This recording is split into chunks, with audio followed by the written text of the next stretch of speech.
He was born on a small island, from a struggling family, mocked for his accent, ignored by the elite. No royal blood, no powerful surname, no throne waiting for him. Yet this man would crown himself emperor, defeat the greatest armies of Europe, and reshape the world forever. This is not the story of a king by birth. This is the story of how Napoleon Bonaparte rose from nothing to rule Europe. Napoleon Bonaparte was born in 1769 on the island of Corsica, shortly after it was taken over by France. His family belonged to minor nobility, but they were poor and politically weak. From the beginning, Napoleon was an outsider. As a child, he spoke French with a heavy accent and struggled to fit in. When he was sent to military school in mainland France, he was often bullied and isolated. While other students enjoyed privilege and connections, Napoleon had only discipline and ambition. Instead of giving up, he turned inward. Napoleon spent long hours studying books on history, mathematics, and military strategy. He admired great commanders of the past and believed that greatness was not inherited, it was earned. He once wrote that a soldier carries a marshal's baton in his knapsack. France soon descended into chaos. The French Revolution shattered the old order. Kings were overthrown. Nobles were executed. Europe watched in fear as France burned from within. But where others saw danger, Napoleon saw opportunity.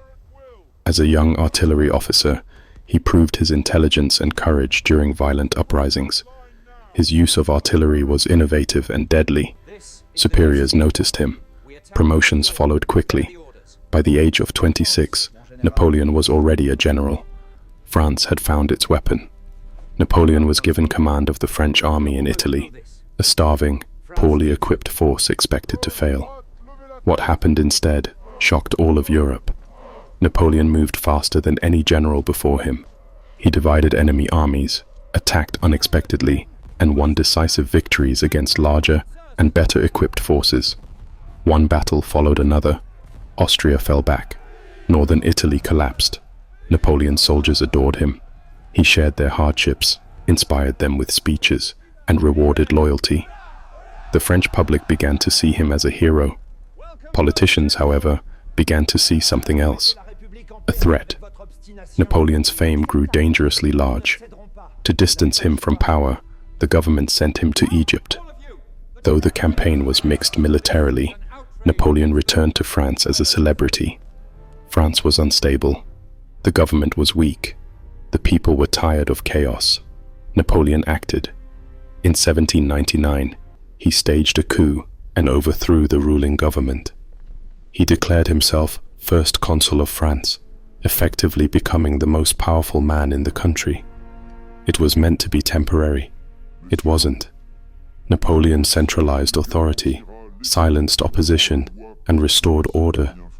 Roads were rebuilt. Education was reformed. The economy stabilized. People welcomed him, not as a tyrant, but as a savior. In 1804, Napoleon made his boldest move. He crowned himself Emperor of France, not chosen by God, not crowned by the Church. He placed the crown on his own head. It was a message to Europe. My power comes from me. As emperor, Napoleon unleashed his armies across Europe. He defeated Austria, crushed Prussia, outmaneuvered Russia. Kings were removed, borders were redrawn, empires trembled. Napoleon introduced reforms wherever he ruled. The Napoleonic Code standardized laws, protected property, and promoted equality before the law. These ideas would influence legal systems around the world. For a moment, Napoleon seemed unstoppable. He had risen from obscurity to become the most powerful man in Europe. But ambition has a price. In 1812, Napoleon made his greatest mistake. He invaded Russia with over 600,000 soldiers. The Russians refused direct battle. They retreated, burned their cities, and destroyed supplies. Napoleon marched deeper, farther than any army should have gone. Then winter arrived. Cold, hunger, disease. Napoleon's army collapsed. Only a fraction survived the retreat. After Russia, Europe united against him. One by one, Napoleon's allies fell. His enemies closed in. In 1814, Napoleon was defeated and forced to abdicate. He was exiled to a small island called Elba. It seemed the story was over. It wasn't. Napoleon escaped. He returned to France, and soldiers sent to arrest him instead joined him. For 100 days, Napoleon ruled again. Europe panicked. In 1815, Napoleon faced the Allied armies at the Battle of Waterloo. This time, he lost. There would be no return. Napoleon was exiled to a remote island in the Atlantic, St. Helena, far from Europe, far from power. Napoleon Bonaparte died there in 1821, alone, defeated, but unforgettable. Some remember him as a tyrant, others as a genius, but history remembers him as something greater.